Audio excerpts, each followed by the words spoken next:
बिना अध्यास के कोई कार्य सिद्ध नहीं होता और ये अध्यास जब तक बना रहता है तब तक सत्य का बोध नहीं होता, सत्य का साक्षात्कार नहीं होता। और सत्य का साक्षात्कार जब तक नहीं होता तब तक जीव घटी यंत्र की नहीं, घड़ी की नहीं घूमता रहता है। 50 साल संसार में भटके, पूछो क्या मिला? कि इतना धन मिला, कि इतने परिवार मिला, ये मिला वो मिला। ये अहम का अध्यास है। धन बैंक में पड़ा है, मन में अध्यास है। मकान ज़मीन पे है, अध्यास है। बेटा भी 5 भूतों में और वहीं से है। मृत्यु का झटका लग जाता है, सब मिला मिलाया जो है टूट जाता है। फिर दूसरे जन्म में जाता है, फिर अध्यास करता है कि मेरी माँ है, ये मेरी बाप है, ये मेरे को ये मिला वो मिला। यही तो होता है और क्या है। तो हर जन्म में ये जीव बेचारा मजदूरी करते करते मर जाता है। ये मेरी पत्नी है, ये मेरा पुत्र है, ये मेरा घर है, ये मेरा कर्तव्य है, ये मेरा पुण्य है, ये मेरा पाप है। ये सब अध्यास तैयार होके, तो ये अध्यास जब तक बना रहेगा तब तक कोई भगत बन जाए, कोई योगी बन जाए, कोई तपस्वी बन जाए, कोई त्यागी बन जाए, कोई कुछ बन जाए, लेकिन ये बनना सब अध्यास में होता है। अध्यास में होता है। यह अध्यास जब तक नहीं मिटता तब तक इसको परम पद की प्राप्ति नहीं होती। जैसे चाय उबालते हैं ना, फुरफुराते रहते हैं, ऐसे ही उस चेतन की सत्ता से उस अंतःकरण में मैं फुरफुराता रहता है। मैं अध्यास लगता जाता है। मैं ये हूँ, मैं वो हूँ, मेरा ये है, मेरा नाम है। भगत का कर्तव्य है कि वो वृत्ति को भगवताकार बनाए, कृष्णाकार बनाए। वृत्ति भगवतार, कृष्णाकार, इष्टाकार रहेगी तब तो भक्त मजे में, और वृत्ति टूटेगी तो भक्त को मजा नहीं। भोगी की वृत्ति भोगाकार, त्यागी की वृत्ति त्यागाकार होती है, सब त्याग देना है। तपस्वी की व्यक्ति तपस्याकार होती है। तो वृत्ति उठती है अंतःकरण में। तो जो जैसा है उसकी वृत्ति उसी के आकार होगी, तो अपने को सुखी मानेगा। तो वृत्ति की आदत पड़ जाती है और आदत के अनुसार जो होता है उसको सुख मान लेते हैं।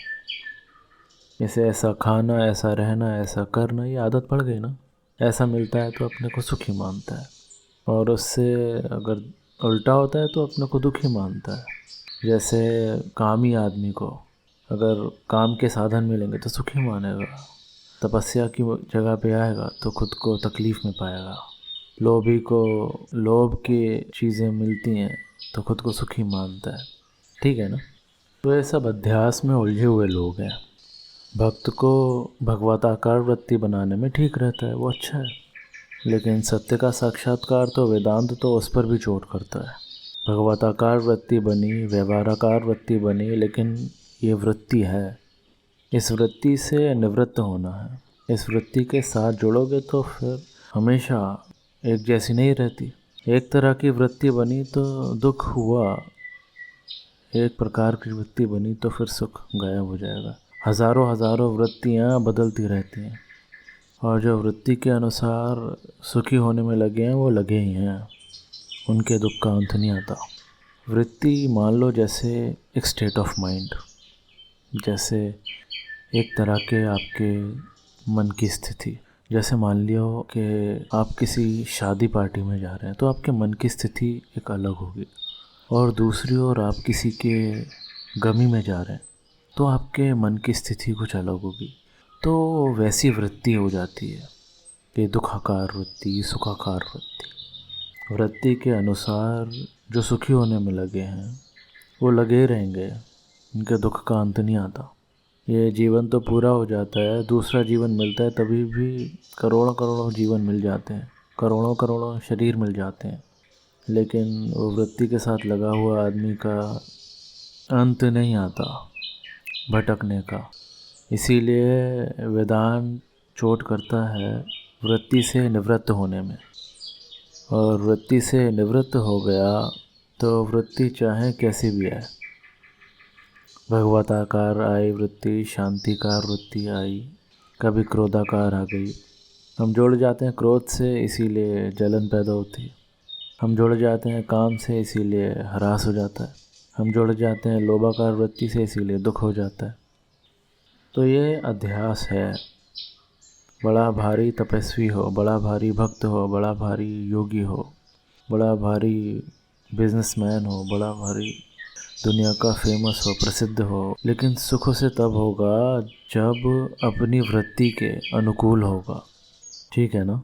अपनी वृत्ति के अनुकूल होगा तब सुख होगा, अपनी वृत्ति के प्रतिकूल होगा तो तब दुख होगा। और वृत्ति हमेशा एक जैसी नहीं होती, और वृत्ति के अनुकूल सदा एक जैसी घटना नहीं घटती।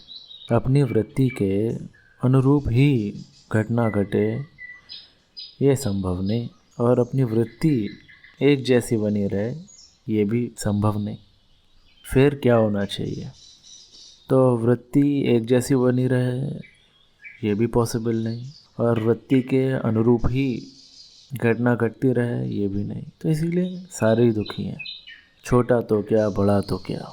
कोई स्त्री के लिए दुखी तो कोई स्त्री से दुखी, कोई धन के लिए दुखी तो कोई धन से दुखी, कोई प्रमोशन के लिए दुखी तो कोई प्रमोशन होके दुखी। सब चिंता रूपी चिता में झुलसते रहते हैं। देखो, दो के बीच अंतर होगा तो चीज़ें दिखती हैं। ऐसे ही सुख देखना है तो सुख के बीच अंतर आता है, दुख आता है, तब सुख लगता है। अगर एक रस हो तो सुख भी नहीं लगता। दो उंगली के बीच अंतर होता है ना, तब दिखती है। सुखाकार वृत्ति, दुखाकार वृत्ति, अनुकूलता प्रतिकूलता वृत्ति, और वृत्ति के साथ जब तक जुड़े रहेंगे तब तक जन्म मरण की निवृत्ति नहीं होगी। और ये अध्यास होता है। हकीकत में है हम कुछ, लेकिन अध्यास हो गया। अन्योन्य अध्यास होता है, अंसर्ग अध्यास होता है। अन्योन्य अध्यास कैसे? जैसे है तो गोविंद, लेकिन अपने को राम मान रहा है तो मोहन, लेकिन अपने को सोहन मान रहा है। सोहन के कपड़े पहन लिए, मैं सोहन हूँ। है मोहन, अपने को मान लिया सोहन। ये अन्योन्य अध्यास हो गया। ऐसे ही है तो वृत्तियों का अधिष्ठान शुद्ध बुद्ध आत्मा, लेकिन मान लिया अपने को अंतःकरण और शरीर के वृत्ति के साथ। दूसरा होता है संसर्ग अध्यास। जैसे आईने में नगर दिखा, आईना बड़ा कर दो तो उसमें दिखेगा पूरा। उसमें हकीकत में आईने में वो है नहीं, लेकिन दिख रहा है। ऐसे ही अपने में ये वृत्तियों का और संसार का वही गंध मात्र नहीं है, लेकिन भास रहा है अपने में। ये मेरा कर्तव्य है, ये मेरे को पाना है, ये पकड़ना है, ये छोड़ना है। ये सारी मुसीबत दिख रही है। आईने में कुछ घुसा नहीं, लेकिन फिर भी आईने में दिखता है सब। ये वृत्तियों के कारण आप में कोई गुण नहीं, कोई दोष नहीं, कोई जन्म नहीं, कोई मृत्यु नहीं, कोई सुख नहीं, कोई दुख नहीं। वो तो सदा शुद्ध अचिंत्य चिदघन स्वरूप है अपना आपा। उसमें आके सब चला जाता है। जैसे कार में आईना लगा होता है ना, तो उसमें साइड में दिखती जाती हैं, फटाफट आके चली जाती हैं। कार चलाते हैं ना, साइड में मिरर होता है, तो जितनी जैसी कार चलती है तो उस मिरर में आजू बाजू की साइडें दिखती हैं, है ना, तो वो आके चली जाती हैं। ऐसे ही तुम्हारे अंतःकरण में, मन में परिस्थिति आती जाती रहती हैं। अब वो ड्राइवर आईने में जो आए उसके पीछे लग जाए तो फिर गाड़ी का क्या हाल हो। गाड़ी चल रही है और वो ग्लास में जो दिखे उसको ही पकड़ने लग जाए तो फिर क्या हाल होगा ड्राइवर का। गाड़ी तो इधर उधर हो जाएगी ना। ऐसे ही ये ड्राइवर का हाल हो गया कि गाड़ी इधर उधर हो जाती है, और समझते खुद को सब महान है, सब चतुर है बेवकूफ़, लेकिन कोई स्वीकार नहीं करता। लेकिन बिना बेवकूफ़ी के कोई जन्म मरण में जा ही नहीं सकता, कोई दुखी हो ही नहीं सकता। पहले बेवकूफ़ी होती है तब दुख होता है। बेवकूफ़ी क्या है कि अध्यास, अन्योन्य अध्यास है तो कुछ, लेकिन मान लेते हैं कुछ, अपने में से नहीं बैठ पाते। जो कुछ करके कहीं जाकर कुछ पाकर अपने को सुखी करने में लगा है वो बस लगा ही है, उसके सुख का छोर नहीं आएगा। कश्मीर जाके सुखी थक कर आ जाएगा। अच्छा ज़्यादा सुख मिला तो फिर दोबारा जाएगा हैं। कहीं जाकर सुख मिल गया तो बार बार वहाँ जाना पड़ेगा। जिस समय सुख मिला उस समय की वृत्ति और वातावरण अब दोबारा जाएगा तो उस बार की वृत्ति और वातावरण वैसा नहीं होगा। ठीक है ना। मान लो आप किसी कॉन्सर्ट में गए और वहाँ आपको बड़ा मज़ा आया, बड़ा अच्छा लगा। अब दोबारा से अगर आप उस कॉन्सर्ट में जाएंगे या उस जगह पे जाएंगे तो वही चीज़ वही मज़ा दोबारा होगा, इस बात में कोई गारंटी नहीं है। तो फिर दूसरी जगह जाओगे, तीसरी जगह जाओगे, ऐसे ही आपकी आयु पूरी हो जाएगी लेकिन जाने की आदत नहीं मिटेगी। समझ रहे हो। जब तक ऐसा बना रहा तो ये अध्यास हो गया, संसर्ग अध्यास, उनके साथ जुड़ने का, वृत्ति के साथ। जिनको वेदांत के अमृत का अनुभव हो जाता है ना, वो इस बहाव से बच जाते हैं। बाकी तो फिर संसार में घूमते रहते हैं वृत्तियों के अनुकूल सुखी होने में। तो ये सारे जानवर, जीव जंतु, पशु पक्षी और बुद्धिमान लोग भी जुड़े हैं। सड़क पे बंगला है, कभी बारात जाए, कभी शमशान की यात्रा जाएगी, कभी ऑटो जाएगी, कभी कार जाएगी, कभी घोड़ा गाड़ी जाएगी तो कभी साइकिल जाएंगे। अब सड़क पे बंगला जो है वो अपने घर में ना बैठकर, बारात है तो बारातियों के साथ हो गए, और कोई शमशान वाला है तो उसके साथ हो गए, साइकिल वाला है तो साइकिल वाले के साथ हो गए। जो गुज़रे उसके साथ जुड़ता गया तो अपने घर में कब बैठेगा। उसका घर होते हुए भी उसका नहीं, उसको तो फुर्सत ही नहीं मिलेगी, है ना। फुर्सत नहीं मिलेगी उसको। धीरे धीरे वो भूल ही जाएगा कि ये मेरा घर है। जब सड़क से गुजरने वाले ट्रैफिक के साथ ही वो जाता आता रहेगा तो फिर थोड़े ही दिन में भूल जाएगा कि यहाँ मेरा घर भी था। वो ट्रैफिक हो जाएगा वो तो फिर। ऐसे ही अपन लोग ट्रैफिक हो गए, इसीलिए जन्मते मरते हैं, घूमते रहते हैं, अपने घर में नहीं बैठते, अपने स्वरूप में नहीं बैठते। बोले ज्ञानी को तो दुख होता है, ज्ञानी बोलता है दुख आता है तो आओ, सुख आता है तो आओ, अपमान आता है तो आए, अपमान आता है तो आओ।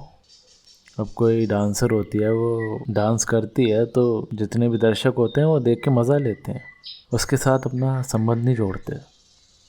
तो वृत्तियों को सत्ता नहीं मिलती फिर, तो फिर वो आपको दबाएगी नहीं।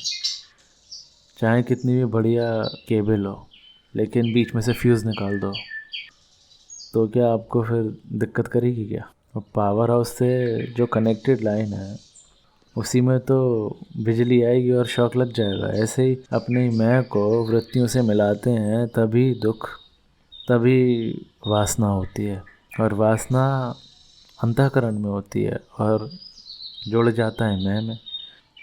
वासना अवासना, अनुकूलता प्रतिकूलता, ये सारा का सारा अंदर होता है अपने अंतःकरण।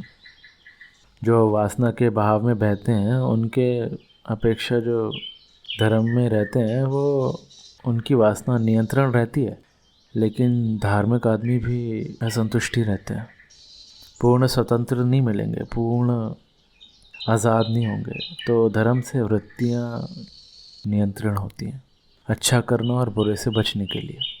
उपासना से वृत्ति रसमय होती है कि हाँ थोड़ा मज़ा आता है, थोड़ा उसमें रस आता है।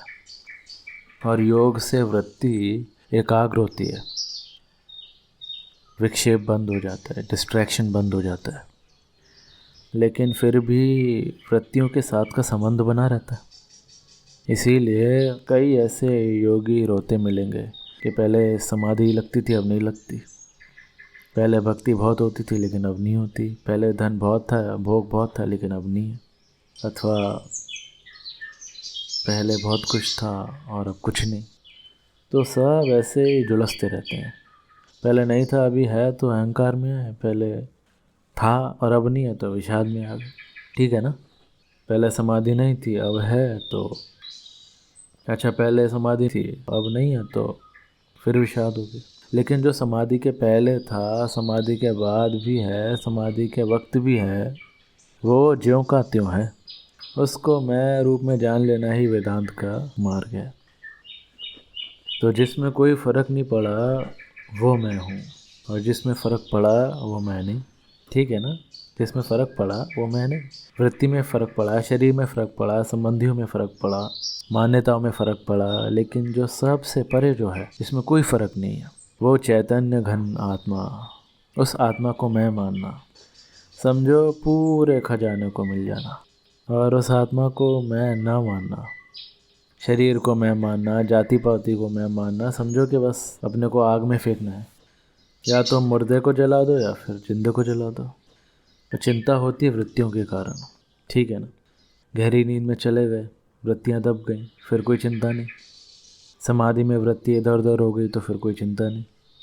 भजन में भगवताकार वृत्ति हो गई तो कोई चिंता नहीं। लेकिन फिर समाधि से, मूर्छा से, भगवत भाव से वृत्ति उतर के आती है, लेकिन अपना स्वरूप उतर के और चढ़ के नहीं आता। जो उतरता चढ़ता नहीं है उसमें बैठने का अभ्यास है, उसमें बैठना है। एकाग्रता, एकांत। एकांत में वो उतरता चढ़ने का परे उसका अभ्यास हो गया, फिर व्यवहार में भी चलता रहेगा, दुनियादारी भी चलती रहेगी, कोई बात नहीं। वृत्तियों को देखो, विचारों को देखो, देखोगे तो फिर अलग हो जाएगा। इतना योग से, तप से, यज्ञ से, दान से उतना जल्दी फ़ायदा नहीं होगा जितना इनसे संबंध विच्छेद करने से होगा। यज्ञ, दान, तप करने से बुद्धि पवित्र होती है, फ़ायदा तो होता है। लेकिन ये तत्व ज्ञान तो महाराज, बुद्धि पवित्र होती है तो भी होता है, और गुरु का उपदेश सुनकर इनके साथ के संबंध को कट आउट कर दे तो भी लाभ हो जाता है। फिर आसक्ति नहीं रहेगी। जब कट आउट हो गया तो फिर किसी की आसक्ति नहीं रहेगी।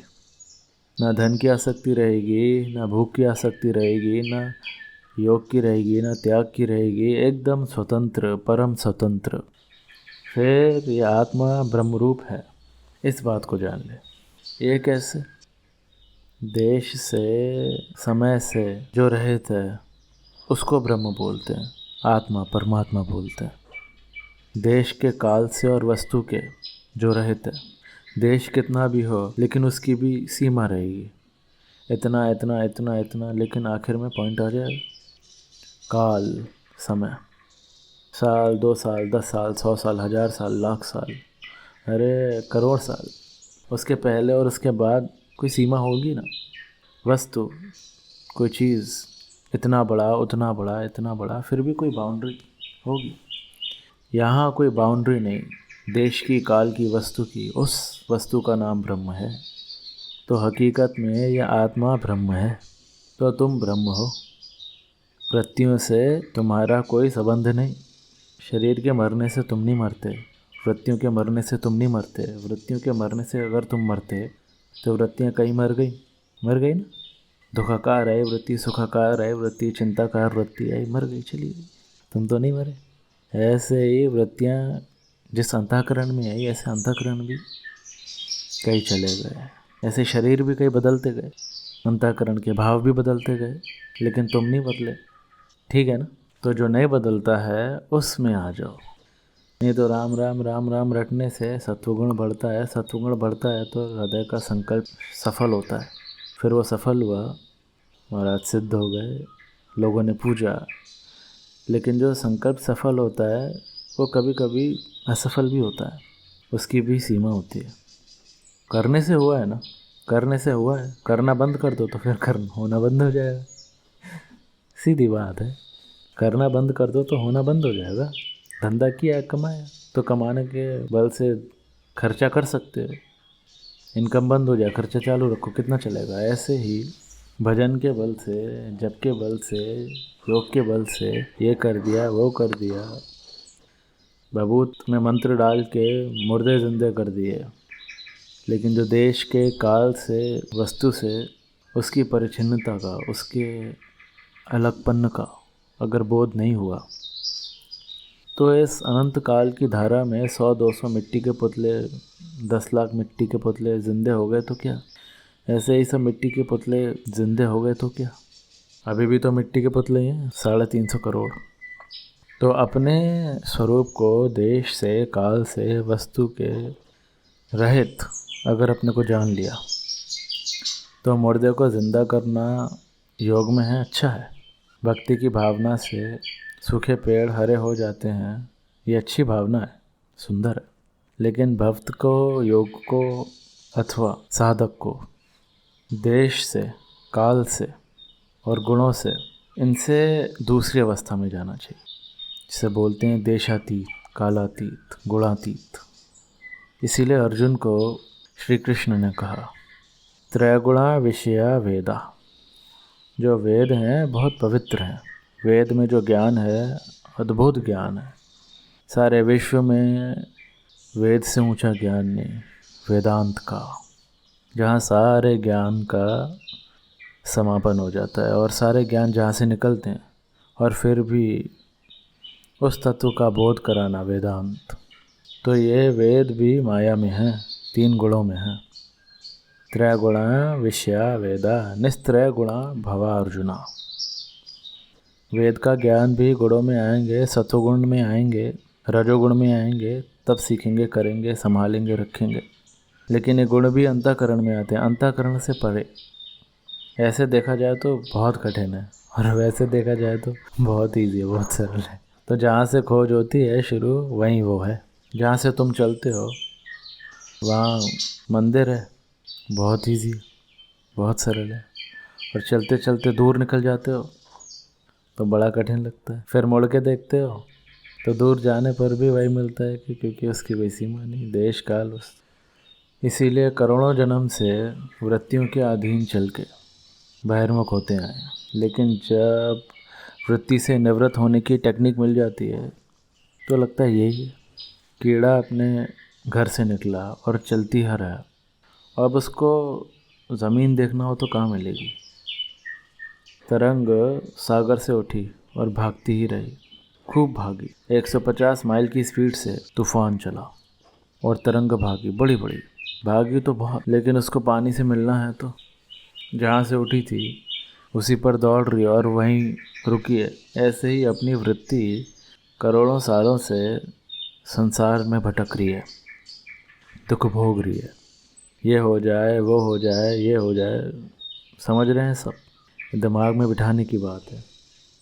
कौन क्या कर रहा है, क्या देख रहे हैं, उसको मत देखो, क्या हमको करना है वो देखो। तो ये वृत्ति हजारों, लाखों, करोड़ों वर्षों से, कई जन्म में कीड़ा बन गया तो भी दौड़ा, मकोड़े बने तो भी सुख के लिए दौड़ा, घोड़े बने तो भी सुख के लिए, हम भले ही लेकिन मार रहे हैं घोड़े को। करोड़ों जन्मों से चालू है दौड़। लेकिन उस देश से, काल से, वस्तु से, परिच्छेद से जो रहित है, जिसकी देश करके, काल करके, वस्तु करके कोई सीमा नहीं है, वो जो अपना आप है, अपना आपा है, तो जब देखो वही का वही। फूंक मार के इच्छा शक्ति से पहुंच जाऊं कहीं योग के बल से, लेकिन उससे दुख का अंत नहीं आएगा। ऐसे भी लोग हैं, संकल्प करें जहाँ चाहे वहाँ पहुँच जाते हैं, फिर भी वो भी दुखी हैं बेचारे। जैसे सपने में आप पहुँच जाते हैं कहीं भी, फिर भी जब सपना टूटता है तो दुख होता है। ऐसे ही लोग पुण्य करके गंधर्व लोक में आते हैं, स्वर्ग लोक में जाते हैं, सुख भोगते हैं, फिर पुण्य ख़त्म होता है, फिर गर्भ में आते हैं, फिर दूध पीते हैं, फिर अपना शरीर बनाते हैं, फिर दूध पीते हैं, फिर पढ़ने खाते हैं, फिर फेल पास होते हैं, फिर नौकरियां ढूंढते हैं, फिर परेशान होते हैं, फिर धंधा करते हैं, फिर उसकी चिंता होती है, फिर पत्नी की चिंता, बच्चों की चिंता, उनका स्वभाव, बाहर से हमको संतोष हुआ, फिर शरीर का पीड़ा आई, बुढ़ापा आया, अंत में सब जो बनाया, सारी ज़िंदगी मजूरी किया, मृत्यु के एक झटके ने सब छीन लिया, सब छोड़ के चला गया और फिर गया भटका। यही तो कर रहे हैं और क्या कर रहे हैं। ओम ओम ओम।